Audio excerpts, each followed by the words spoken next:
Advokat adalah profesi yang mulia, karena tugas dan fungsi advokat adalah mendudukkan proses hukum agar dapat berjalan sebagaimana mestinya dan memastikan bahwa masyarakat pencari keadilan mendapatkan hak atau hukum yang benar. Akan tetapi, profesi ini kerap dipandang sebelah mata, terbukti dengan banyaknya kasus kriminalisasi yang terjadi di profesi yang disebut mulia ini.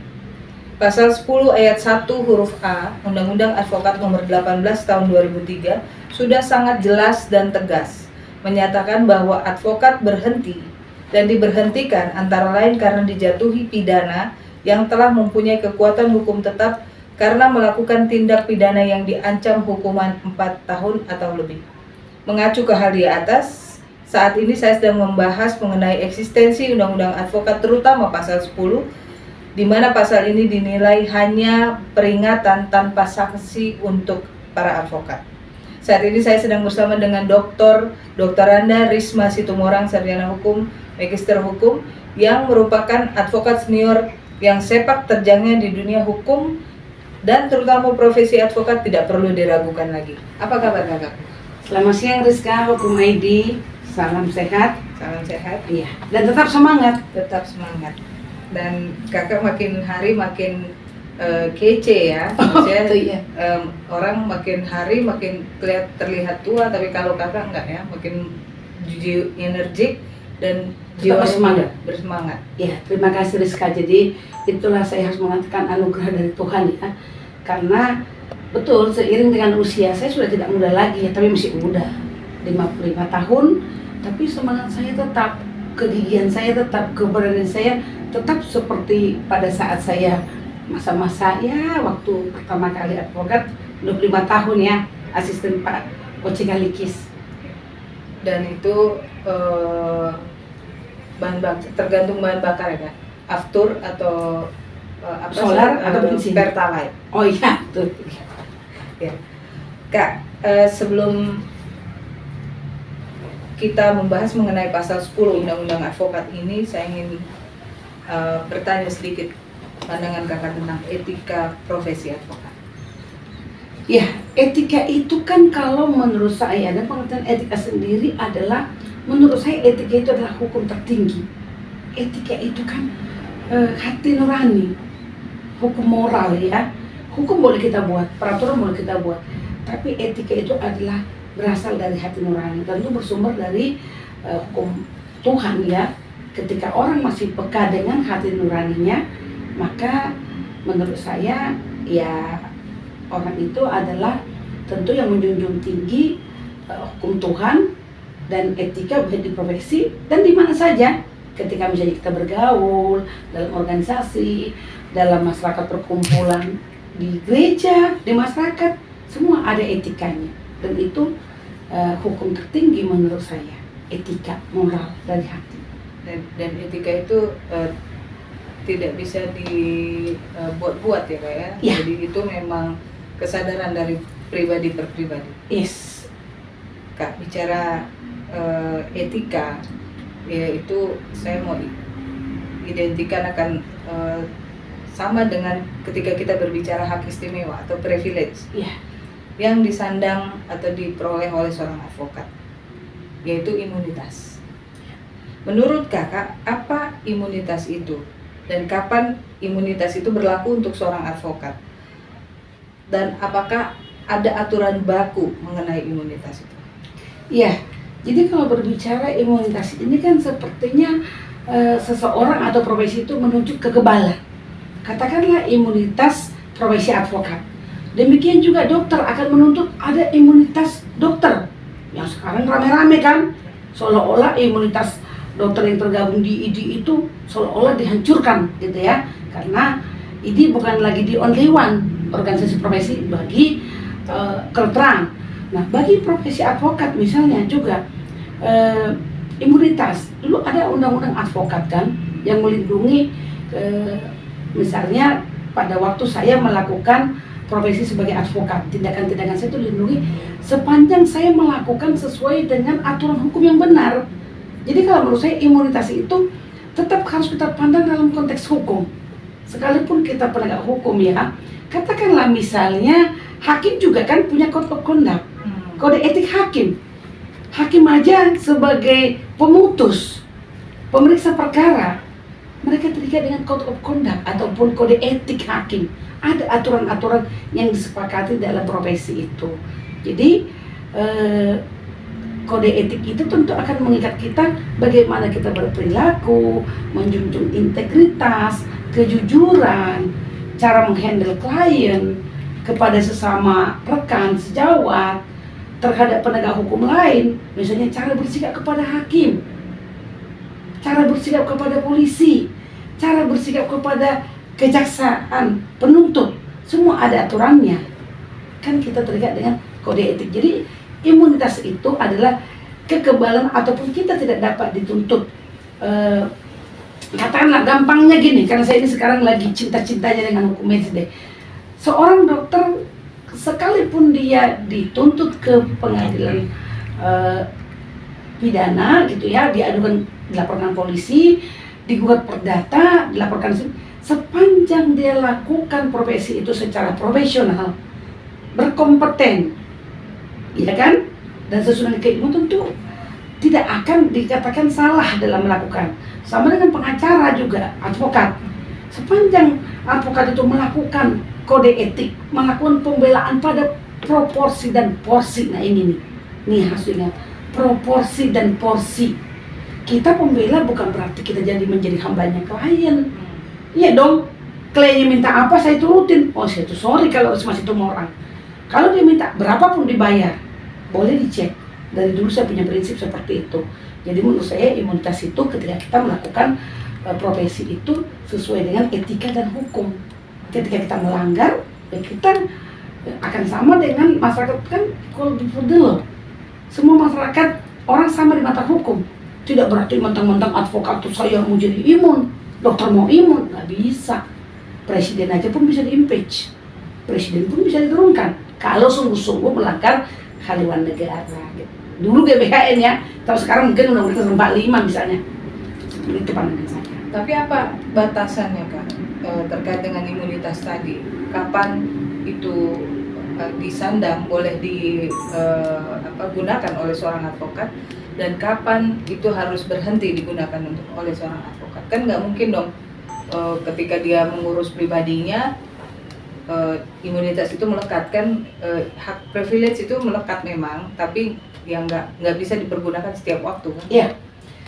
Gampangnya begini Rizka, jadi tadi kan saya katakan selama orang itu atau advokat pembela itu melakukan pembelaan, melakukan upaya hukum terhadap kliennya sesuai dengan aturan yang berlaku. Tentu misalnya advokat nih harus mendampingi, ya kan, mendampingi, memberikan nasihat yang benar, ya kan, dan memberikan upaya hukum yang benar. Dan misalnya larangan, jangan pernah menjanjikan kemenangan.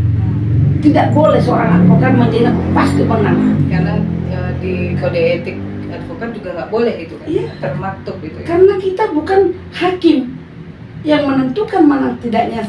Benar, saya baru kemarin mengalami kekalahan di Jakarta Pusat. Contoh, dalam perkara Merek, saya kecewa sekali karena saya mengatakan saya ini konsultan hakim, saya menurunkan ahli hakim. Tapi ketika hakim sudah memutuskan itu perkara ditolak dan katanya tidak memiliki itikat baik, maka saya harus berkatakan this is the law. Tapi saya punya upaya hukum, saya akan mengajukan kasasi karena perkara Merek. Kalau perkara partai biasa mungkin saya banding, ya kan. Tentu ada upaya sarana hukum. Tidak berarti saya mesti harus jadi demonstrasi atau menyurati hakim ke Bawas, ke Mahkamah Agung, kecuali misalnya hakim itu sungguh-sungguh melanggar hukum acara, melanggar kode etik perilaku hakim. Sama dengan saya, ketika saya misalnya memberikan perlindungan hukum kan atau pendampingan sebagai advokat nih, baik di kepolisian maupun di pengadilan, ya kan, tentu saya harus memberikan sesuai dengan proporsi dan porsi. Jangan misalnya bukti palsu harus saya ajukan demi untuk memenangkan perkara. Lah, konsekuensinya ada di advokatnya. Jangan katakan nanti, oh ini dikriminalisasi. Saya dulu begitu, makanya saya jadi tertarik jadi kurator. Kenapa kurator selalu bilang dikriminalisasi? Penasaran saya. Ternyata sepanjang kita melakukan sesuai dengan aturan, saya 5 tahun jalan lebih jadi kurator, puji Tuhan tidak pernah dilaporkan. Jangankan laporkan ke polisi, ke Hawas pun tidak pernah. Karena kenapa? Ya saya melakukan tugas dan fungsi saya sebagai kurator dalam koridor hukum yang benar. Saya tidak mengakui, misalnya ini saya baru tadi melakukan pra-verifikasi. Saya tolak tuh. Boleh sekarang nanti ikut verifikasi hari Selasa di Pengadilan Niaga Jakarta Pusat. Kalau seorang advokat, misalnya kreditur, ya, kurator maksudnya, mengklaim ada bunga, ada denda. Kalau dilihat dari fee, akuin aja semua supaya lebih besar fee-nya. Tapi pertanggungjawaban itu kan ada di kita, baik pidana maupun perdata. Kalau itu tidak bisa dipertanggungjawabkan, dari mana hitungan bunga? Tidak ada based on basicnya pembuktiannya. Tentu tanggung jawab dari saya. Ya saya tadi tolak tuh 6 miliar. Saya tolak. Saya catat tidak dapat dijelaskan oleh kreditur. Nah, sama dengan ketika advokat juga. Jadi misalnya kita udah salah gitu kan kliennya, ya jangan kita suruh kliennya lari. Ya kita suruh aja hadapin. Tapi tentu kan kita harus membela hak dia supaya dia tidak diperlakukan semena-mena, tidak langsung ditangkap, tidak boleh didampingi oleh penasihat hukum. Itu pandangan saya pribadi. Tapi setiap orang kan berbeda ya. Saya kan setiap kembali lagi prinsip ya. Ini prinsip dan sesuai dengan kata hati rumahnya. Begitu Rizka menurut saya. Ya. Kak, aku mau berbicara tentang situasi yang saat ini terjadi. Ya. Siapa? Teman-teman kakak kan banyak banget nih yang berteriak-teriak di medsos, ya. Bahkan di shoot videonya sampai gimana gitu, mencaci maki aparat penegak hukum yang lain, mencaci maki sesama penegak hukum, padahal ke rekan sejawat dan sebagainya harus hormatkan itu perintah dari kode etik. Ya, menghormati sesama rekan sejawat. Itu menurut kakak ini fenomena apa sih? Kita penurunan etika terdegradasi atau emang udah zamannya kayak gini? Ya, itulah yang saya sayangkan Rizka. Jadi sekarang ini saya lagi kuliah Magister Ilmu Politik dan Pemerintahan. Saya mengatakan kenapa Pancasila tidak diajarkan lagi. Itu moral. Nah kan semua ada sarananya kan, berdemokrasi. Ketika kita kalah suara, ya sudah, berarti kan kita pendapat orang banyak harus kita hargai, ya kan? Ketika kita kalah perkara di pengadilan negeri, kita bisa banding. Ketika kalah banding, kita bisa upaya hukum kasasi. Nah, tapi kalau misalnya kita melihat sungguh-sungguh pelanggaran hakim, katakan seperti saya di Bekasi kemarin, itu saya laporkan ke Bawas, Badan Pengawas Mahkamah Agung, Ketua Muda Pengawas, ke Hakim Tinggi Pengawas Bandung, ke Ketua Pengadilan Tinggi sebagai pembina. Kenapa? Contoh, agendanya sudah putusan, pembacaan putusan, dan sudah diupload di website Pengadilan Negeri Bekasi. Tapi tiba-tiba oleh majelis dibuka lagi sidang. Kami dipanggil untuk hadir. Saya sebenarnya udah pikir, ini kan e-court, kenapa disuruh datang kan? Karena sudah online, kenapa offline? Tapi saya menghargai, tetap PH saya datang. Ternyata pada saat itu putusan tidak jadi, malah dari pihak tergugat mengatakan akan mengajukan ahli. Saya keberatan melalui PH saya.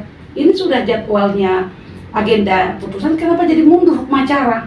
Artinya kan ini kan sudah tidak sesuai lagi dengan hukum acara. Dan etika hakim pun berarti kan berpihak. Kenapa? Sudah lewat turnnya, sudah lewat giliran mengajukan ahli, karena sudah lewat kesimpulan, sudah putusan, kenapa dibuka kembali? Itu salah satu menurut saya seperti pelanggaran hukum acara yang boleh, yang etis. Nah ini, etis dilakukan oleh seorang advokat. Karena kita juga nggak bisa dong, dia apa-apain aja diem. Polisi misalnya nggak boleh kita pendampingan, nggak boleh mendampingi terdakwa atau terlapor, ya kan, ataupun pelapor. Ya kan kita bisa protes. Tapi kan sarananya ada. Jadi kalau tadi ada yang lempar, yang teriak-teriak, saya tidak sepakat. Itu degradasi moral dan tidak beretika. Dan itu bagi saya itu menunjukkan kelas kita ya. Mesti nggak begitu. Laporin aja kalau advokat, laporkan ke Dewan Kehormatan. Kalau kurator, laporkan ke Dewan Kehormatan. Kalau PKHMK juga ada Dewan Kehormatannya. Oh ada? Ada dong, konsultan hukum medis ada Prof. Topo Sutopo, guru besar UI. Profesor Basuki Rekso, tapi puji Tuhan sampai sekarang kan semua baik-baik, tidak ada yang dilaporkan ke dewan. Karena belum terlalu banyak. Gitu ya.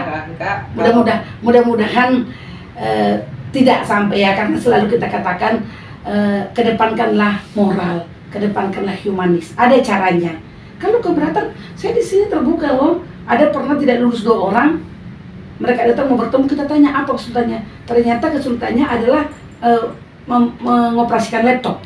Kita fasilitasi, ditunggu ujian di sekretariat dan mereka lulus. Nah, tapi jangan dong kalau nggak puas langsung teriak-teriak, langsung tulis ke internet. Semua kan ada aturannya, karena undang-undang ITE.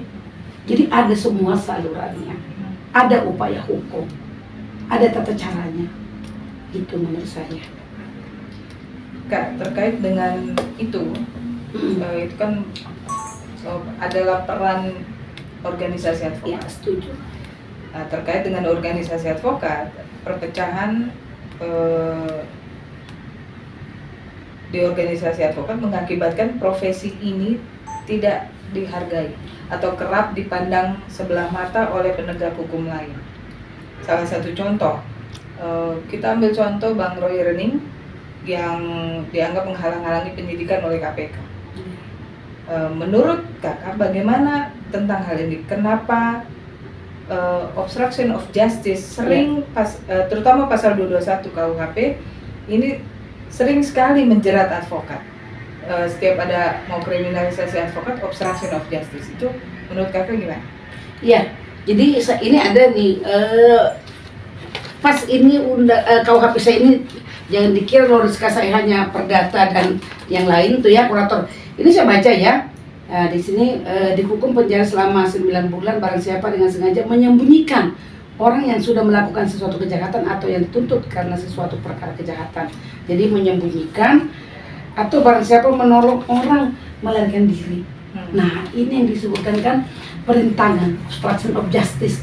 Artinya gini loh, kalau memang kita sebagai PH, kuasa hukum, klaim kita sudah diperhadapkan misalnya katakanlah tersangka, ya kan kita harus mendampingi dengan baik.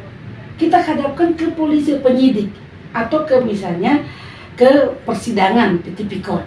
Jangan malah kita membantu dia melarikan diri atau kita sembunyikan, iya kan? Ya.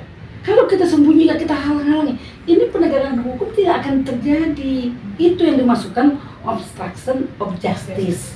Jadi seperti kasus dulu pernah waktu saya masih asisten di kantor Pak OJK Ligis, ya, itu ada klien dihukum 3 bulan kasus di Bandung. 3 bulan sudah inkrah. Saat itu masih ingat tim Garuda, Hakim Agung ketua mudanya itu Pak Yai Harahap, terkenal ya. Nah, jadi klien ini mengambil jalan, dia mengajukan gerasi, minta pengampunan karena berharap tidak masuk ke penjara, ya kan? Karena sudah dihukum inkrah.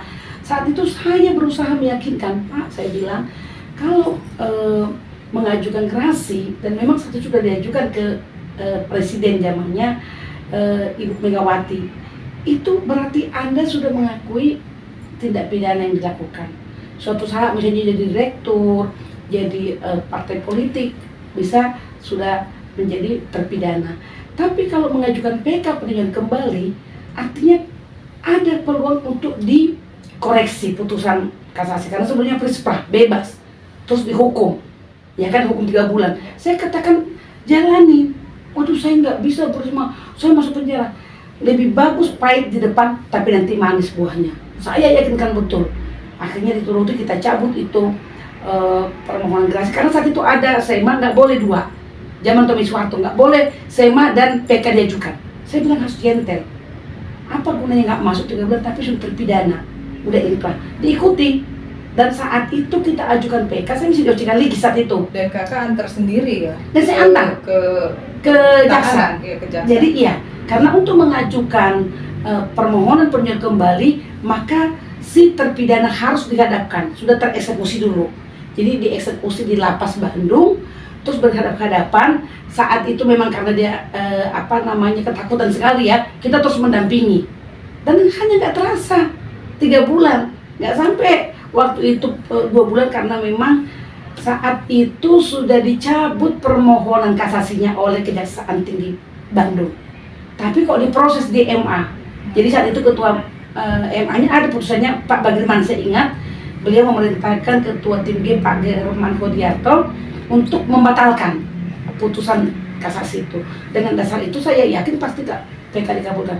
Dan saat itu betul dijalani, tapi nggak sampai 3 bulan PK turun, dia dikeluarkan kembali. Nah seperti itu kalau cara saya ya dari dulu ya. Jadi saya waktu di OCK Legis pun masih asisten, saya berani berbeda strategi yang berbeda. Saya berani berbeda haluan dengan bos saya, guru saya. Seperti itu. Tidak adanya jiwa korsa atau rasa saling memiliki akibat perpecahan ini, Kak. Ya. Mengakibatkan advokat kerap sekali dikriminalisasi. Ya. Seperti yang tadi ada 221 KUHP Obstruction of Justice. Ya. Dan ketika salah satu advokat misalnya ini terkena kriminalisasi, organisasi tempat dia berlindung itu seolah-olah lepas tangan karena takut terseret-seret juga tentang obstruction of justice atau ya lu bukan temen gua gitu kan Kak. Apa pendapat Kakak tentang hal ini? Apa yang harus dilakukan oleh pemimpin organisasi advokat untuk mengantisipasi hal ini? Nah, jadi ini Mbak Rizka dari Hukma IDH. Coba ingat pada zamannya Prof. Otto jadi ketua Peradi, saya nggak ingat periode keberapa. Saat itu saya menjadi kabit hubungan antar lembaga. Saat itu masih ada MOU, Memorandum of Understanding, kerjasama antara Peradi Soho dengan Polri. Saat itu Kapolrinya Bapak Tito, Pak Tito. Jadi ada kerjasama MOU apabila ada anggota perhimpunan advokat tersangkut dugaan, maka terlebih dahulu harus diperiksa dulu oleh organisasi dan kehormatan. Nah, itu ada MOU-nya. Nah, pada saat itu berakhir, mau kami perpanjang, sudah mulai pertemuan-pertemuan. Saya saat itu ke Bareskrim untuk menggodok perpanjangan. Nah, saat itu terjadilah perpecahan. Ada ketua umumnya Pak Junifer Girsang, ada Pak Luhut Pangaribuan. Saat itu Polri mengakhiri dan tidak memperpanjang dengan alasan kepada siapa diberikan. Jadi tidak mau diberikan kepada salah satu Peradi. Nah sekarang lihat lagi aja, AI pun pecah, IKADIN pun pecah. Jadi mau kemana sih dikasih? Nah jadi kalau menurut saya itulah yang menyebabkan kenapa profesi advokat itu sekarang ini tadi dianggap sebelah mata gitu ya. Kalau ada kriminalisasi tidak ada bersatu gitu ya. Nah karena ya memang dengan perpecahan ini aparat penegak hukum lain juga kepada siapa? Karena semua diakui loh. Karena itu surat edaran dari Ketua MA Pak Hatta Ali yang mengatakan semua boleh disumpah. Sebelumnya kan hanya Peradi, saat saya dulu bersidang itu hanya kartu Peradi. Nah sekarang hanya BAS dan yaitu BAS. Kalaupun ada kartu kita, mungkin kartu PKHMK pun bisa buat sidang. Nggak mesti kartu ada BAS. Penting ada BAS. Tidak perlu lagi di organisasi mana. Nanti dihukum di sini, lari ke sini. Dihukum di KAI, lari ke Peradi. Dihukum ke Peradi, ke AI. Kemana lagi ada Peradi, Perari, macam-macam. Itu yang menurut saya keprihatin. Saya cukup prihatin dan hilang kebanggaan saya. Tapi pribadi saya enggak. Jadi advokat. Oh iya dong. Saya kan tetap profesi boleh begitu. Risma Situmorang orang kan tetap punya prinsip. Saya kan tetap punya prinsip, boleh dicek. Saya tetap seperti biasa. Kalau saya ada misalnya diperlakukan tidak adil, menurut saya tidak benar putusannya, ada upaya hukum. Kalau ada pelanggaran sungguh-sungguh etika, saya sekarang lagi membela mafia tanah di Kemang. Itu sampai ke Karawasidik. Ketika kasusnya tidak jalan, saya lapornya ke Bareskrim. Karawasidik ada loh di Mabes untuk memeriksa penyidik-penyidik yang tidak jalan. Nah seperti itu. Jadi saya tuh tidak langsung bawa spanduk, ya kan? Ada jalurnya gitu. Ada jalurnya, ada etikanya, seperti itu. Kak, tadi Kakak sempat menyinggung masalah SKM 73. Oh ya SKK nomor 73 ya. 73 2015. Ya. Itu adalah kalau ID Undang-Undang Kesehatan ini kalau peletusnya ya. Advokat bakalnya. Iya, advokat itu runtuhnya tembok Singobar. Itu di SKM 73 yang merupakan bukan produk hukum. Iya. SKM 73 itu hanya berupa surat edaran Iya. yang untuk internal. Tapi kenapa kalau menurut Kakak kenapa kita harus manut banget dengan SKM 73 ini, dan kita nggak bisa melakukan upaya hukum apapun terhadap SKM 73 ini? Tun kah atau apa, nggak bisa karena bukan produk hukum, Kak. Itu menurut Kakak gimana? Ya, jadi kembali lagi gini ya, surat edaran itu kan betul dikeluarkan Ketua MA Pak Hatta Ali saat itu kepada Ketua PT yang mengatakan semua dari organisasi boleh dilantik. Sementara zamannya Pak Haripin Tumpa dikatakan hanya peradi yang boleh dilantik, dan kartu peradi itu sangat sakti saat itu. Tapi ketika zamannya Pak Hatta Ali ada goncangan, ribut lah kan, KAI sampai pernah injak-injak fotonya Ketua Mahkamah Agung, di Mahkamah Agung ribut terus. Nah, saya nggak tahu pertimbangannya apakah Ketua MA saat itu kehabisan tenaga untuk menolak desakan-desakan dari organisasi profesi. Akhirnya dikeluarkanlah itu surat edaran. Tapi ingat Rizka, yang menyumpah memang betul dia internal, bukan produk hukum seperti undang-undang atau peraturan pemerintah yang mengikat masyarakat luas kan. Tapi kan itu berlaku kepada bawahannya. Yang melakukan penyumpahan siapa? KPT. Ketika itu perintah atau instruksi edaran itu berasal dari Ketua MA untuk dilaksanakan, maka keran terbuka. Ini yang disayangkan sih. Tapi kalau menurut saya juga gimana ya saya, kita mengatakan single bar is a must, keharusan. Tapi kita sendiri juga gak ribu-ribu juga gimana? Ya kan sekarang kita nih mau bilang bersatu, tapi ternyata sendiri advokat sendiri nggak bisa bersatu. Ya mungkin itu yang membuat KMA yang kita sayangkan. Sama seperti yang IDI kan, IDI maunya kekeh hanya dia organisasi tunggal buat dokter umum dan dokter spesialisnya. Kalau satu lagi kan ada PDGI, Persatuan Dokter Gigi Indonesia, ada dua sebenarnya. Tapi untuk dokter gigi PDGI, untuk dokter umum ini adalah IDI, ya kan? Tapi ketika ini sangat eksklusif dan banyak masyarakat, mungkin dokter-dokter yang mulai teriak-teriak akan apa yang terjadi di IDI berpuluh tahun, maka keran dibuka oleh pemerintah dan DPR melalui Undang-Undang Kesehatan Omnibus. Saya pikir di advokasi, ini contoh nih, kenapa itu bisa terjadi? Pada waktu peradi, saya kan dulu AAI ya, waktu Cikalis itu kita AAI, ada IKADIN, ada konsultan hukum pasar modal, ada 8 pendiri organisasi. Kan ada di undang-undang dikatakan 2 tahun sejak berdirinya peradi, dibentuk peradi, maka organisasi pendiri harus dibubarkan. Nyatanya ada enggak? Artinya apa? Artinya pengacara memang tidak mau satu. Kalau mau satu mesti konsekuen. Saat itu mestinya udah nggak ada IKADIN, udah nggak ada, ya? Iya, udah nggak ada AAI. Artinya apa? Dari awal pun mereka nggak yakin kalau peradi itu single bar itu adalah harapan terakhir, ya kan? Itu dipertahankan. Jadi saat itu sebenarnya 1+7 atau +8 kan? Kan IKADIN ada, AAI ada, HKHPM ada, SPSI ada. Bukan melebur tapi menjadi satu lembaga lagi di lembaga-lembaga lain, iya. Dan itu pun organisasi advokat loh. Hanya peradi itu berdasarkan undang-undang advokat, sementara ini perhimpunan berarti kan berdasarkan undang-undang ormas kan.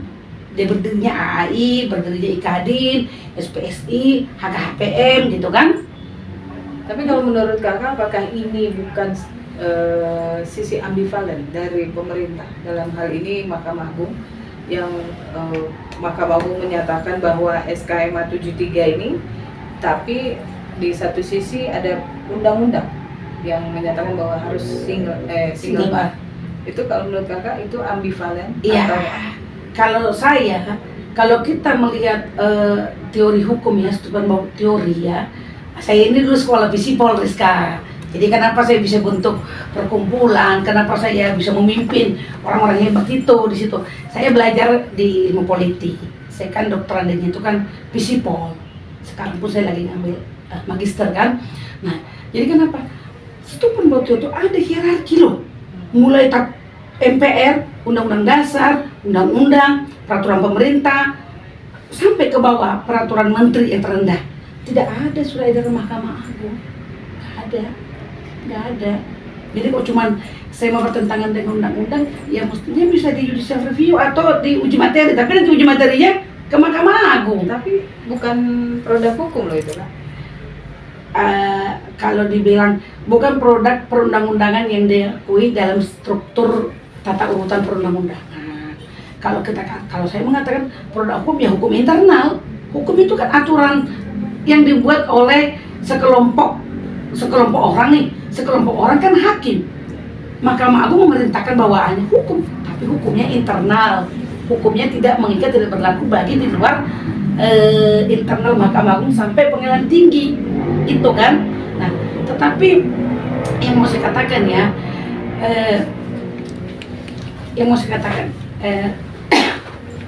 itu kan sebenarnya bertentangan. Ya kan bertentangan kan? Surat edaran Mahkamah Agung itu bertentangan dengan Undang-Undang Advokat.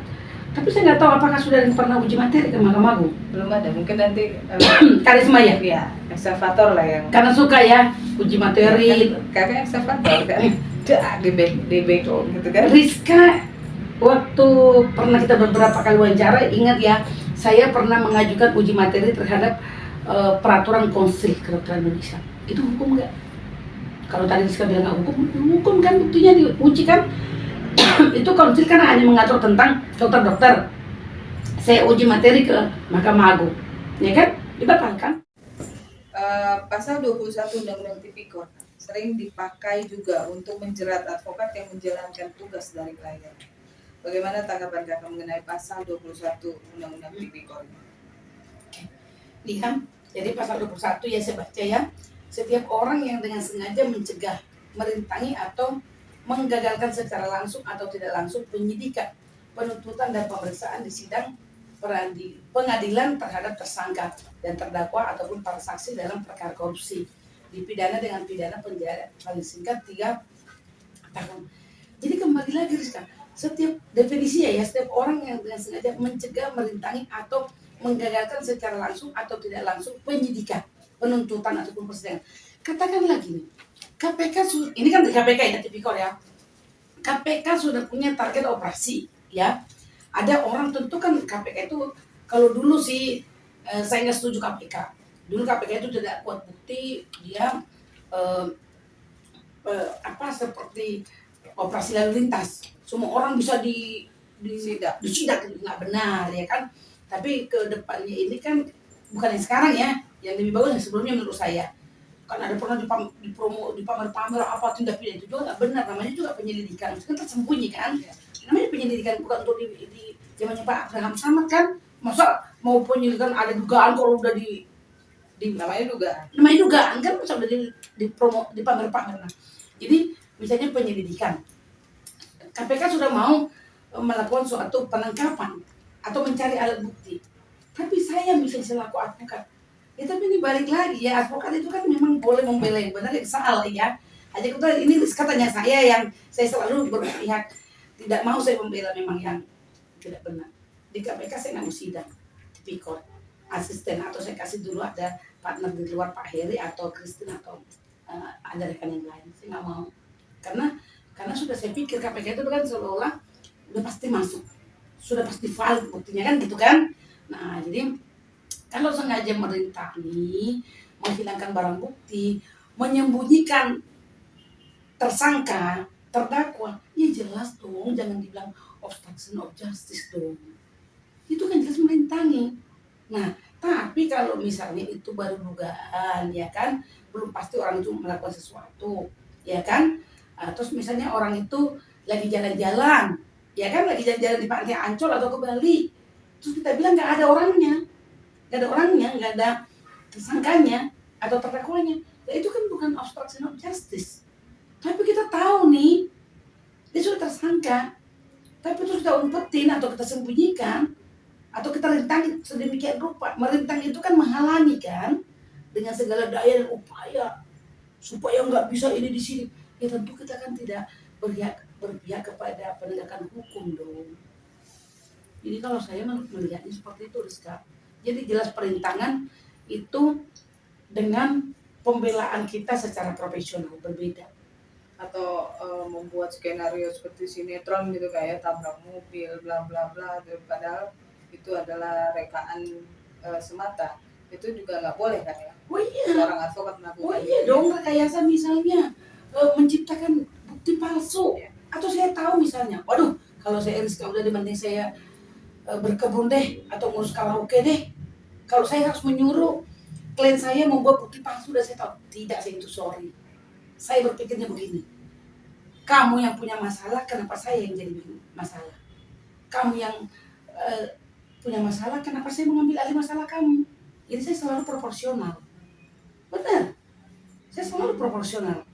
Karena nggak mau saya, misalnya kita verifikasi, lah dia punya utang, gara-gara si debiturnya punya utang kepada kreditur, terus kita akui tidak ada dasar bunga, denda, kan saya nanti jadi kena. Habis itu ribut-ribut, bilang kurator dikriminalisasi, padahal memang.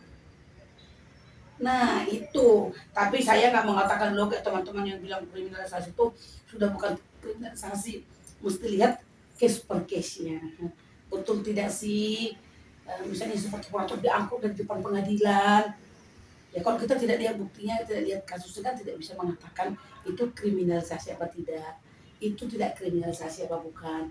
Yang pasti saya mau mengatakan sepanjang profesi itu apapun, mau advokat, mau dokter, mau perawat, melakukan tugas dan fungsinya sesuai dengan aturan hukum berlaku, kode etik, code of conduct buat hakim, maka saya yakin tidak akan terkena masalah hukum apapun. Ya, tapi terkait dengan kriminalisasi, Pak Acil Suyanto itu menurut beliau Wakil Ketua Umum Pradi itu gatel katanya kupingnya. Kalau misalnya ada yang ngomong kriminalisasi, saya dikriminalisasi, itu menurut dia bukan kriminalisasi tapi pelanggaran etika untuk dirinya sendiri. Kalau menurut kamu? Oh, Pak Acil yang dari Jogja ya? Ya. Oh iya kan dibagi tuh. Kasus yang di Bandung boleh cek. Betul nggak Bu Kak Risma memasukkan ngantar ke penjara, ke lapas? Beliau tahu. Beliau jadi kuasa hukumnya, kuasa hukum bukan pidananya, Pak Acil dari Jogja. Kami kuasa hukum pidananya. Beliau tahu. Oh, satu perusahaan PMA dari Jepang. Iya. Jadi beliau tahu kasus itu. Jadi boleh dicek. Kan begini Rizka, ketika saya katakan begini kan boleh di cross check kalau saya dong.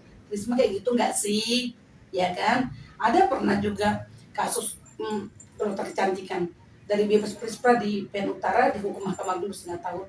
Saya Mbak Christine, saya suruh antar ke Cipinang. Habis itu saya PK. Ya kan? Karena itu menurut saya putusan itu nggak benar. Karena pakai asumsi. Hakim Agungnya pakai asumsi.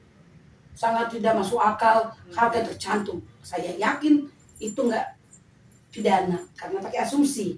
Karena harus dilihat tahun pembelian, harga NJOP, nggak boleh pakai asumsi prasangka pidana. Betul, bebas. Nah, kalau saya suruh lari misalnya, atau saya suruh mengajukan PK tanpa ada orangnya, kejadian nggak saya? Kejadian lah. Boleh cek putusan Mahkamah Agung itu, nanti saya kasih. 2 ahli kecantikan suami istri. Kalau saya suruh misalnya PK dari persembunyian, dia tidak pernah hadir, mengajukan peninjauan kembali, tapi tidak pernah hadir di proses ke Mahkamah Agung, saya bisa kena pidana. Berarti kan saya mengadakan sesuatu yang nggak benar, karena ketika mengajukan permohonan peninjauan kembali, si terpidana wajib dihadapkan ke depan jaksa penuntut umum. Pada waktu kita sidang permohonan PK kan diperiksa di PN. Itu. Jadi hal-hal gini saya sudah mengalami, ini bukan teori. Kalau Rizka mau cross check, nanti disiapkan putusannya. Ada. Tapi begitu mudah juga kayak penegak hukum lain menuding advokat itu melakukan obstruction of justice. Jaksa, polisi, ini obstruction of justice, nyimpen sertifikat obstruction of justice kan gitu. Itu apa menurut kakak apa batasannya bahwa seorang advokat itu bisa dikenakan obstruction of justice, padahal pada saat itu yang dilakukan adalah upaya membela kliennya.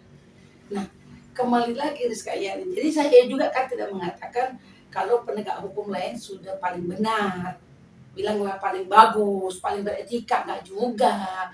Apalagi misalnya polisi, kalau kita melawan, kita ini udah tahan, keluarkan penahanan, bisa subjektif, iya kan? Jaksa punya hak dia mengapakan, menahan juga bisa, iya kan? Nah, hakim ya paling punya hak menghukum, Nah, jadi kalaupun penegak hakim hukum lain itu mengatakan ini kan obstruction of justice begini, saya mesti harus lihat kasus per kasus ya, saya harus lihat apakah itu betul menghalangi, merintangi. Tapi semua kan kembali lagi ke aturan hukumnya.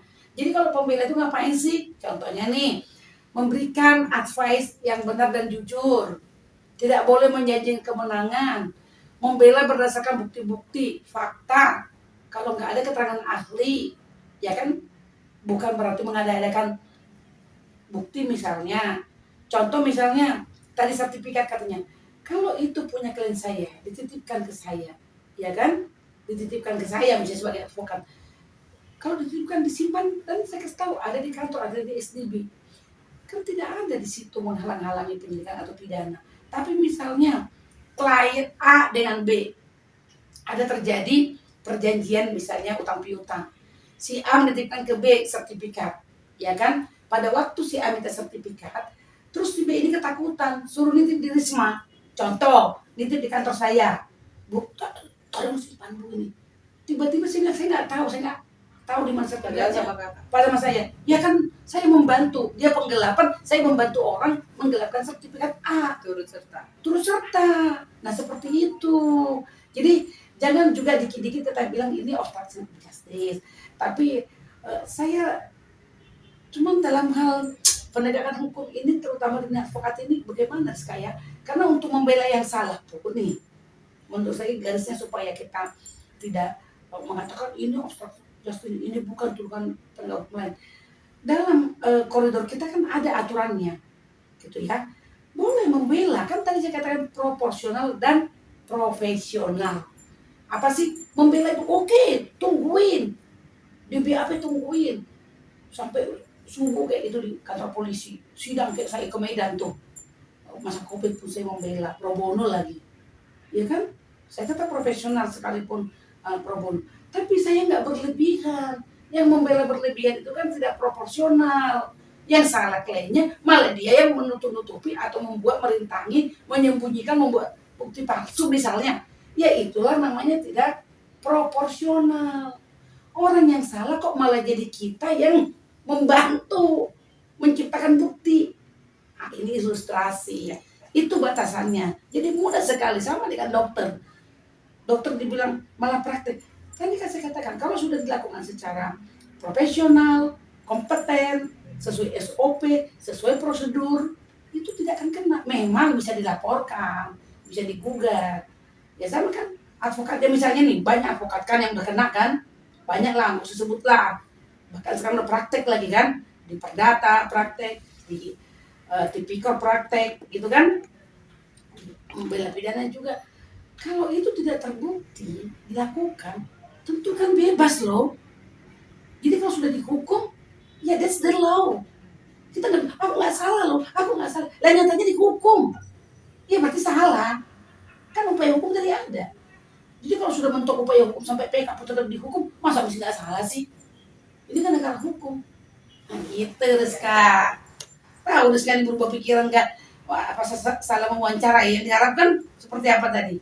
Ya, begini. Oh gitu ya, karena kalau ini kan saya, ini kan masih temu orang. Kalau yang lain saya nggak tahu, tapi Rizka boleh cek track record saya. Kak, profesi ini, advokat, maksudnya sering sekali ditarik masuk ke pusaran konflik.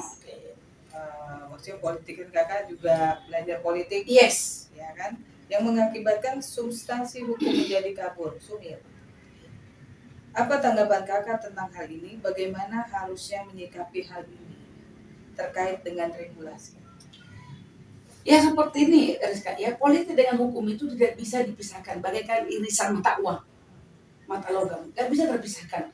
Hukum tanpa politik nggak akan jadi. Politik hukum kan ada politik hukum kan?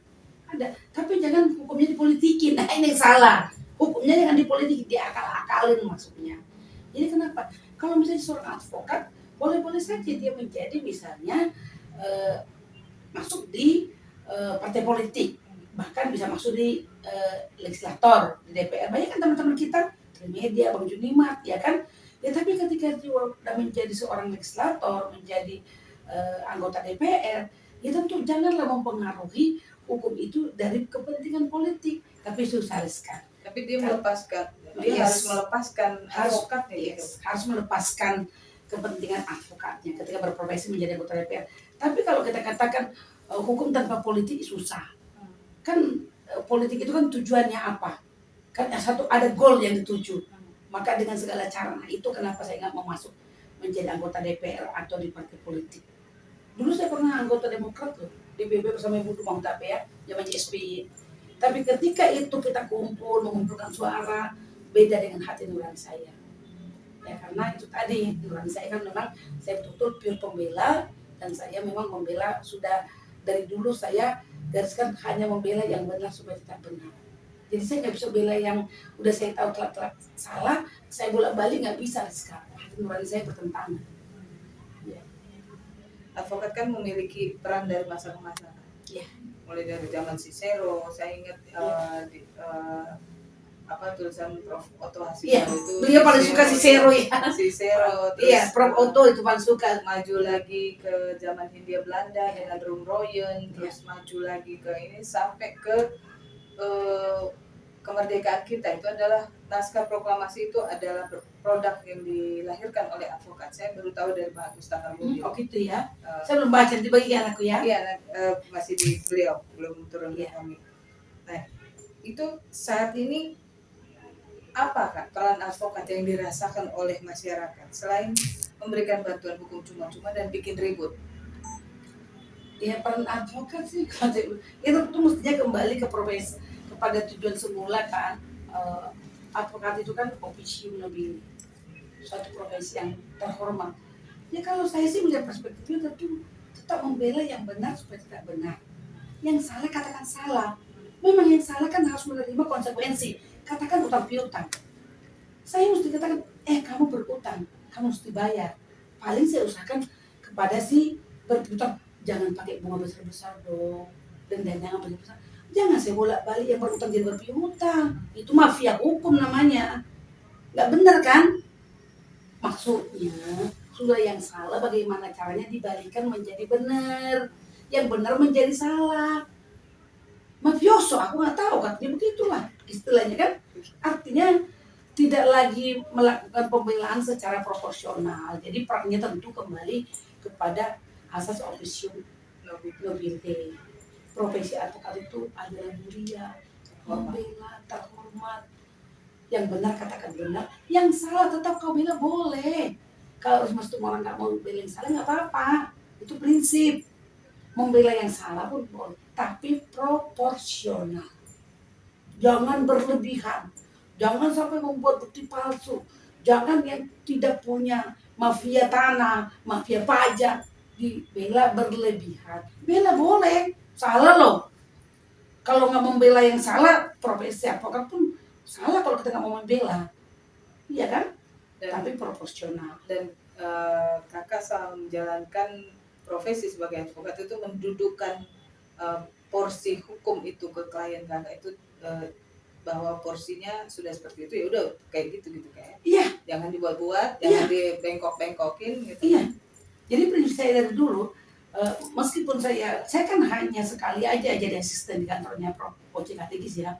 Baru saya buka kantor di Cideng, terus di sini ya bersama Pak Heri sampai sekarang, bersama tim saya dengan Pak Srekan juga di sini ya.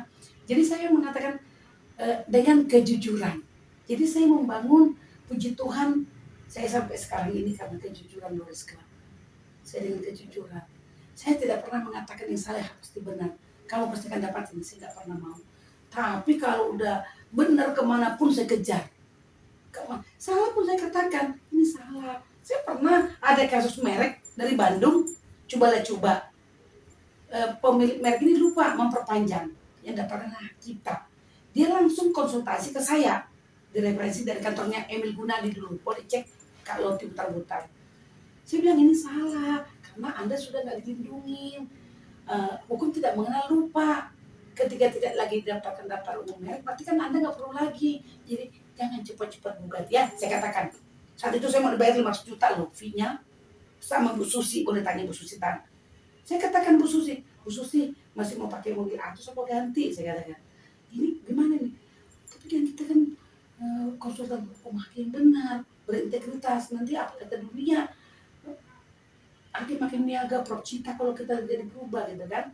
Jadi kita katakan jangan cepat-cepat mengajukan gugatannya, tapi coba temuin dulu yang sudah mendaftar, coba negosiasi, katakan kamu mesti pakai, nanti ya ganti rugi lah berapa ke mereka, atau mudah-mudahan mereka belum pakai sehingga nanti dikasih. Tiba-tiba digugat ke PN Jakarta Pusat. Itu rezeki memang dari Tuhan. Kantor hukum Adrianus Kadarus mantap harus dari Bandung kirim berkas ke sini. Rupanya terduga aja kliennya. Boleh cek, saya boleh sebutkan yang punya sekarang Ricis besar itu kan, punya Ricis itu dikirim ke sini. Saya kaget. Saya bilang, loh ini kan kemarin tergugatnya. Ini kan kemarin mau penggugat itu kan. Nah, tapi karena saya tidak ada konflik of interest, saya belum terima apapun, tidak ada tanda tangan kuasa. Saya hanya konsultasi bayar 1.500.000 ya.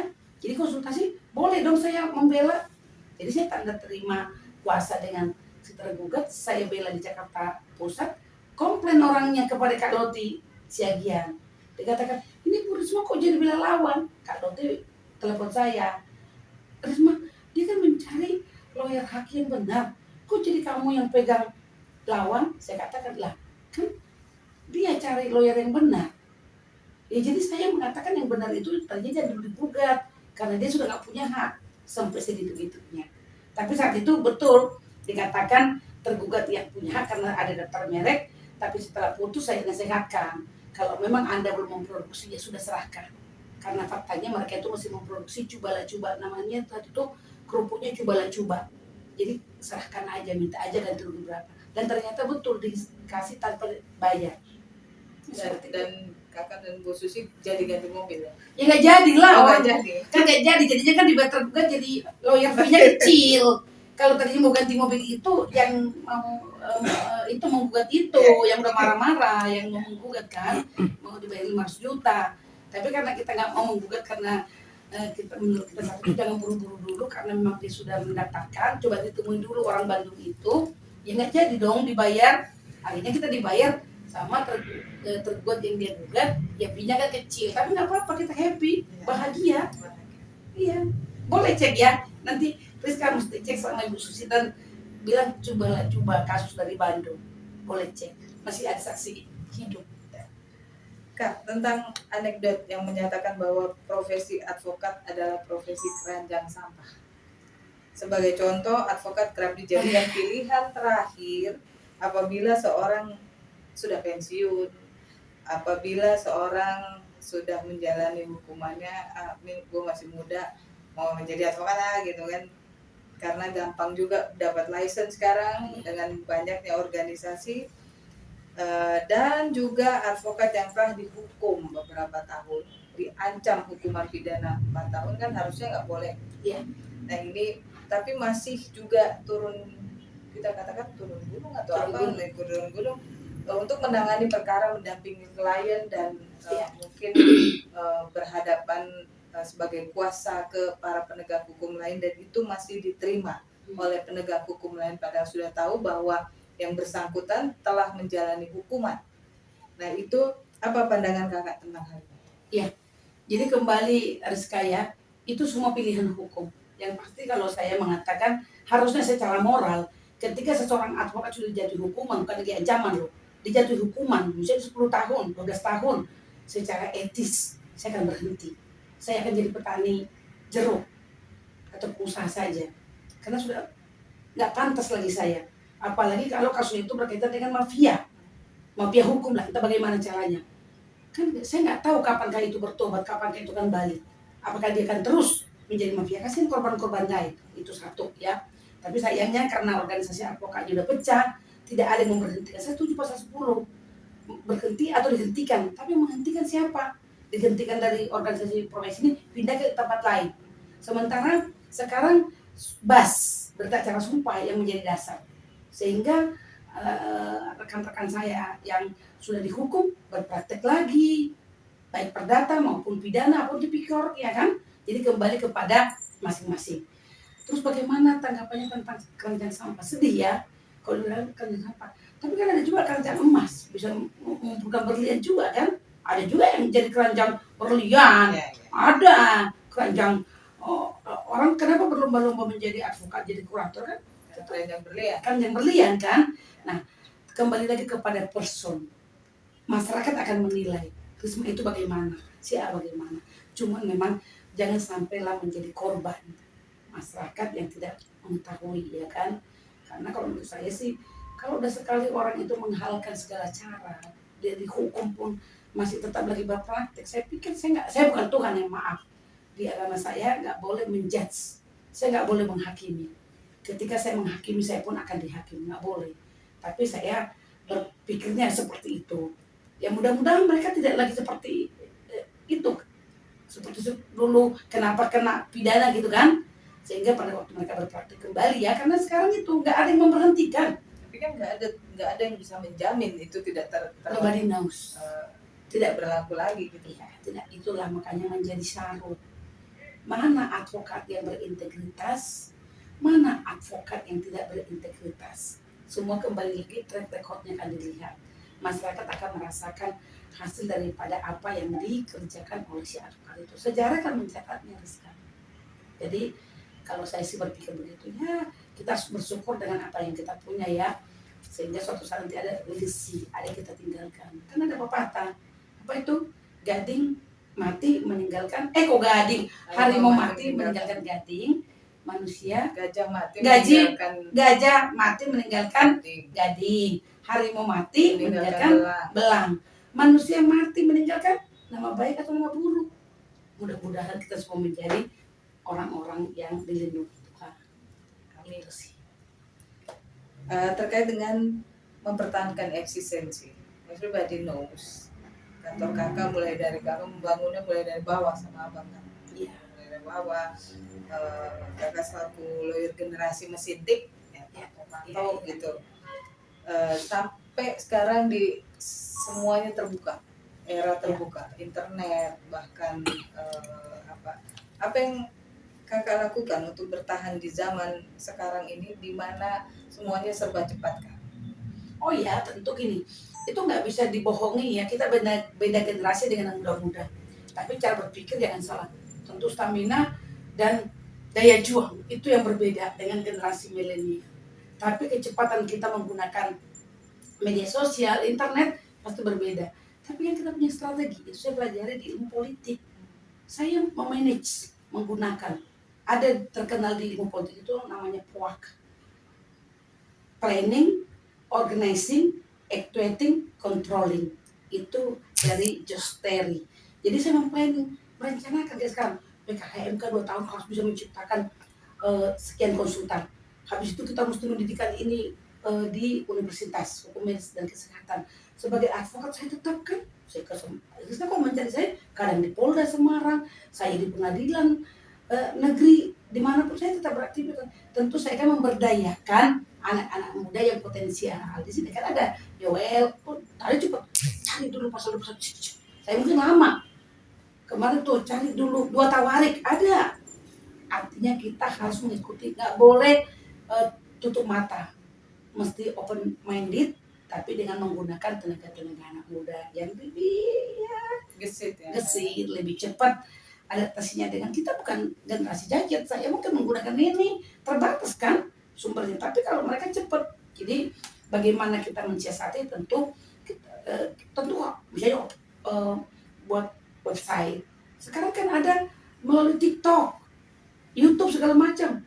Terus kan boleh lihat kan, YouTube PKHMK ada, YouTube masing-masing orang yang partner ada kan. Bukan saya yang bikin, tapi idenya dari saya. Seperti itu. Tapi terkait dengan pencepatan ini, internet, era terbuka, itu kan banyak sekali advokat-advokat muda yang sudah turun gelanggang dan dia lebih tough, lebih cepat gitu kan. Nah, bagaimana kakak bertahan di era seperti ini? Kan ini termasuk kantor yang stabil, ya kita katakan stabil. Pandemi pun tidak menggoyangkan kantor ini, nggak going down atau apa. Bahkan kakak melalui PKHMK, melalui apa itu bisa lebih bersinar lagi gitu kan. Nah itu apa yang kakak lakukan untuk menjaga supaya Kalau membangun kan gampang Iya. menciptakan, tapi kalau untuk mempertahankan itu ya kenapa? Iya. Ilmu bertahan kakak ini Betul. pakai ilmu. Jadi tentu Rizka kan tadi kita bilang tadi kan yang gajah mati meninggalkan gading itu kan, manusia mati, jangan mati dulu lah, masih hidup kan. Tentu reputasi. Jadi biarpun kemarin pandemi, saya kan masih sebagai kurator ditunjukkan ke Belitung, ke Surabaya. Saya bahkan pergi naik mobil kan, waktu itu ada perbatasan nggak boleh dilewati. Saya sidang-sidang ke Pekalongan. Jadi integritas dan reputasi itu tetap diperhitungkan. Itu kepercayaan, trust. Yes. Bahkan ada yang mencari, sampai saya kaget, kok bisa tahu mencari? Benar, nggak boleh cek nanti di Pekalongan. Ternyata pernah lawan saya di Bandung. Lawan saya itu malah jadi memakai saya ketika dia ada perkara dengan kasus lain. Jadi artinya berarti dia mengamati kan? Dia mengamati, karena memang saya orang terbuka seperti ini. Ngobrol, karena gak ada yang disembunyikan. Apa adanya, saya sekarang mengenal saya udah lama kan? Jadi ketika itu muncul trust, keyakinan. Sehingga mereka karena tak sama kita, sampai saya bilang, oh jangan bilang percaya 100%, itu kemuliaan Tuhan loh. Nah, itu boleh nanti saya kasih screenshot. Ah boleh, itu kemuliaan Tuhan. Bilang aja 90, enggak 98, 99. Saya bilang ya sudah terserah, tapi jangan bilang 100. Enggak boleh. Kita sebagai orang Kristen enggak boleh mengagungkan, mengkuduskan Tuhan. Itu kemuliaan untuk Tuhan, saya bilang kan. Jadi itu tadi integritas yang sudah kita bangun, kepercayaan daripada klien, bahkan bekas lawan ya. 12 tahun kemudian malah pakai saya sebagai kuasa sekarang di Pekalongan sama di Cirebon dan di Polda Semarang. Nah, itu kepercayaan. Jadi anak-anak muda boleh tumbuh, kita senang, anak muda lebih muda. Itulah harapan saya juga. Jangan sekarang ini supaya cepat udah turunkan harga, lawyer fee banting harga, nggak penting. Tetaplah bertahan. Karena semua ada pasarnya, segmennya. Segmen yang hitam ada, segmen yang abu-abu ada, segmen yang tetap tegak lurus. Kan ada yang benar, ada yang salah. Membeli yang benar kan ada pasarnya, membeli yang salah ada pasarnya. Tinggal kita mau di pasar mana. Jadi kakak menyerahkan ini ke Yes. ke pasar ya, Yes. terserah mereka yang menentukan. Mereka yang menentukan. Ya. Nah terkait tadi nyentil dikit masalah fee terkait fee. Ya. Saat ini kan banyak banget lawyer. Ya. Lebih banyak daripada tambal ban sekarang. Kalau dulu tiap tikungan tambal ban. Kalau sekarang setiap tikungan berapa meter ada kantor advokat, berapa meter kantor advokat. Itu juga sepertinya perlu bukan ditertibkan ya, bukan, tapi perlu dikasih pemahaman bahwa membuka kantor advokat itu harus sekian tahun. Ya. Bukan berarti setelah dia lulus jadi advokat bisa langsung mendirikan kantor, ikut-ikut dulu lah sama senior-seniornya. Nah, itu terkait dengan masalah fee. Yang tadi kakak bilang banting harga, terus apa, itu kan banyak kak, dan itu terjadi. Bahkan lawyer percaya itu darahnya 500.000 gitu. Jadi ya itu apa yang kakak lakukan untuk ini? Otomatis kalau seandainya kakak bertahan sekarang dengan banyak yang supply demand kan, ada yang lebih murah, itu pasti orang akan lari ke sana. Tapi pelayanan dia nggak bisa mendapat yang seperti yang di sini. Itu menurut kakak? Ya itu benar sekali, saya juga udah mendengarkan dan merasakan itu. Ketika misalnya saya pasang lawyer via, saya katakan kantor ini kan PKP, pengusaha kena pajak. Jadi ketika ada menggunakan jasa hukum saya, selaku kurator itu kita mesti bayar pajak. Ada namanya PPN, 11%. Jadi katakanlah misalnya saya cas 100 juta, dia mesti dikenakan lagi 11%. Berarti 110. 11. Dulu 110. Saya harus membayar PPh pasal 21. Pasal penghasilan saya. Nah ketika dulu saya selalu bilang itu net, jadi PPN nya bayar, PPh nya bayar, sekarang nggak bisa lagi. Bahkan dia kan tawar, pernah saya tidak ambil, itu klien lama saya, dan ada yang datang ke saya, Risma boleh nggak saya pegang ini? Terus saya agak sedikit memarah, kenapa teman saya ini kok pegang perkara itu 50% dari saya. Tapi saya pikir kalau teman saya ini nggak ngambil, dia pergi lagi orang lain, 1001 pengacara lain bisa ambil. Lebih bagus ke teman saya ini yang sudah saya tahu kredibilitasnya. Saya bilang silakan. Kalau kamu mau dihargai segitu, saya nggak mau mesti segini. Dari situ saya belajar. Akhirnya saya juga menyesuaikan. Jadi kalau misalnya katakanlah sejumlah katakanlah misalnya mereka 200, kemampuannya 100, oke, asalkan bayar pajak, saya bilang. Bayar PPN-nya ya, saya hanya PPH.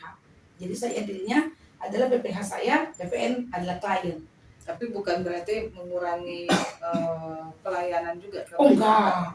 Pelayanan tetap sama. Saya turun sendiri, saya sidang sendiri, apalagi untuk saksi dan ahli pasti saya turun. Tidak berarti kalau ini karena udah nggak seperti dulu lagi lawyer-nya terus saya setengah-setengah, enggak. Bahkan pro bono, seperkara ke Medan itu yang Pringadi nggak bayar itu. Saya beli tiketnya sendiri, saya makan mie di stasiun kereta, terus naik Grab ke PN Medan, saya pulang lagi. Itulah happy-nya saya. Saya kan saya bilang, kenapa makin bersinar awet muda? Ya itu tadi karena kakak menanam yang baik. Iya, karena saya senang melakukan apa yang saya lakukan itu, yang saya senang. Dan itu yang benar menurut saya ya, mudah-mudahan Tuhan menolong saya, apa yang saya yakini benar, memang benar adanya. Tapi Kak, apakah kalau menurut Kakak terkait dengan fee ini sebenarnya nggak, tapi saya penasaran aja. Fee, kalau kurator kan ditentukan, yes, ya? Misalnya sekian persen, ada, dan itu ada di undang-undang. Ada penetapannya. Dari surat tetap dari Menteri Kehakiman, aku ya, ya, intinya ada standarisasi lah. Nggak, kalau persentasinya, persentase apa gitu dari nilai gugatan atau dari nilai utang, nilai utang yang dibereskan. Ya. Nah, apakah kalau seandainya advokat itu bisa nggak ya organisasi atau pemerintah, whatever, siapapun, cawe-cawe, masalah cawe-cawe, iya, saya pinjam istilah yang sekarang lagi in, cawe-cawe itu untuk menangani masalah fee? Oh enggak, itu enggak, karena fee itu kan memang profesional fee.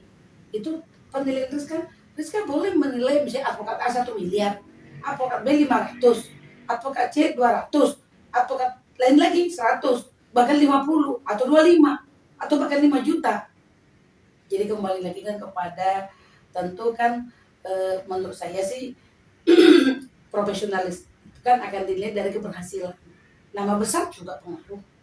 Nama besar, ya kan, reputasi, ya. Jadi ke pemerintah nggak boleh, karena itu kan kesepakatan antara klien pemberi kerja dengan pemberi jasa hukum. Dan itu sebaiknya tidak perlu diatur atau nggak perlu karena unpredictable ya. Unpredictable. Kalau suka misalnya, ya aku sebelum pernah dibayar 10 miliar atau 5 miliar, ya kan. Tapi kalau untuk kontraktor misalnya jelas sekian persen, tapi pajaknya pun progresif sampai 30%, itu kita bayar. Fee sampai 50 juta 0,5, bisa sampai sekian, sampai akhirnya itu 30%, progresif namanya. Tapi kalau untuk jumlahnya, kalau di advokat nggak diatur, nggak boleh ya, nggak boleh. Karena kalau tadi yang di kurator kan kenapa diatur? Karena menyangkut harta pilot kan, itu kan dibayarkan dari harta debitur pilot ataupun harta debitur PKPU. Maka negara dalam hal ini Dirjen aku boleh mengaturnya dalam bentuk suatu keputusan. Karena bisa jadi kalau di advokat klien itu senang, happy karena ini dia ngasih lebih daripada ekspektasi. Iya dong. Jadi kalau ke bos-bos itu yang bela-bela itu, waduh, kalau misalnya dikipor berapa gitu kan yang dikorupsi, ya kalau dia bela berapa, ya monggo silakan. Dan itu biasanya nggak diperiksa kan? Nggak diperiksa lah. Ya paling nanti tapi bayar pajak aja. Iya. Tapi kan nggak ketahuan kan, misalnya berapa ya pajaknya suka-suka ya gitu. Iya. Itu apa petugas pajak harus pakai teropong, tanda tangan sekian gitu kan.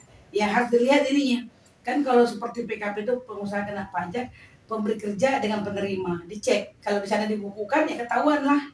Kalau saya misalnya pernah diperiksa pajak di sini, kenapa nih Bu Risma tahun 2010 menurun, ditongkrongin, saya bilang Pak silakan tungguin.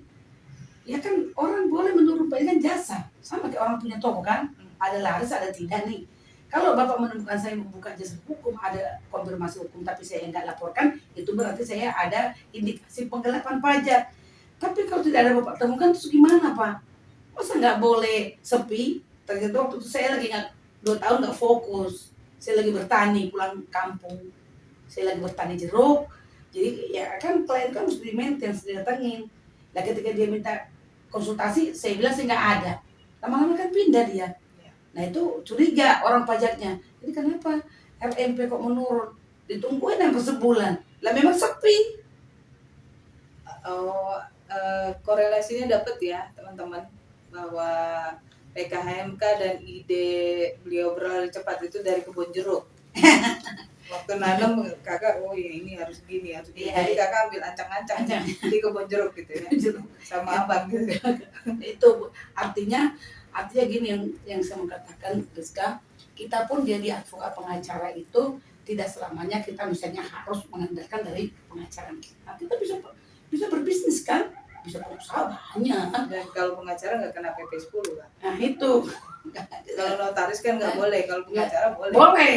Mau jadi petani jeruk, nah cuma masalahnya jeruknya hanya laku 5.000 perak, 6.000 perak, modalnya 7.000, rugi kan? Ya tapi kan kalau kakak kan punya 10 hektar. Ya, Jadi 5.000 kali ya hasil berapa puluh ton ya kan. ya. Tapi kalau itu misinya bukan untuk bisnis, itu lebih kepada membangun desa lah. Masih pature Hutana B. Jadi untuk membangun, karena dengan adanya itu kan ada alasan untuk pulang kampung. Masa kita pulang hanya untuk ziarah? Mau pulang ziarah, pulang. Ini pulang mupuk, pulang ngapain? Panen. Apakah mungkin nanti abang akan ke legislatif di sana? Kita nggak tahu ya. Ya tanya sama lantai 3. Oke. Terima kasih kakak. Terima kasih. Ada banyak yang saya dapetin, bahwa advokat itu profesi yang mulia, dan Yes. itu tergantung dari pribadi Yes. si advokat itu, masalah etika.